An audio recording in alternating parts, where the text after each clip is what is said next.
Hello, Dominic and the ladies purse എന്ന ചിത്രത്തിൻ്റെ ഏറ്റവും പുതിയ OTT അപ്ഡേഷനാണ് ഇന്ന് നമ്മൾ നോക്കാൻ പോകുന്നത്. വീഡിയോയിൽ മുൻപ് വീഡിയോ ലൈക്ക് ചെയ്യുക, ചാനൽ സബ്സ്ക്രൈബ് ചെയ്യുക. ഈ വരുന്ന മെയ് മാസം അങ്ങോട്ട് ധാരാളം ചിത്രങ്ങൾ OTT റിലീസ് ചെയ്യും.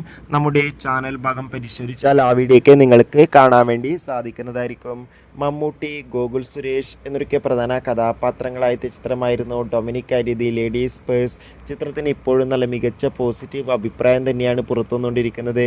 അതുകൊണ്ട് തന്നെ എല്ലാ സിനിമാ പ്രേമികളും ഒരേപോലെയാണ് Dominic and the ladies purse എന്ന ചിത്രത്തിൻ്റെ OTT അപ്ഡേഷൻ അറിയാൻ വേണ്ടി കാത്തിരുന്നത്. ഫൈനലി ചിത്രത്തിൻ്റെ ഏറ്റവും പുതിയ അപ്ഡേഷൻ നമുക്ക് ലഭിച്ചിട്ടുണ്ട്. ആ അപ്ഡേഷൻ മറ്റൊന്നുമല്ല, Dominic and the ladies purse എന്ന ചിത്രത്തിൻ്റെ OTT അവകാശങ്ങൾ ആമസോൺ പ്രൈം വീഡിയോസ് എന്ന OTT പ്ലാറ്റ്ഫോം സ്വന്തമാക്കുമെന്നും ചിത്രം ഉടൻ തന്നെ OTT റിലീസ് ചെയ്യുമെന്നാണ് അറിയാൻ വേണ്ടി സാധിച്ചിട്ടുള്ളത്. കാത്തിരിക്കാം കൂടുതൽ അപ്ഡേഷൻ അറിയാൻ വേണ്ടി. ബൈ.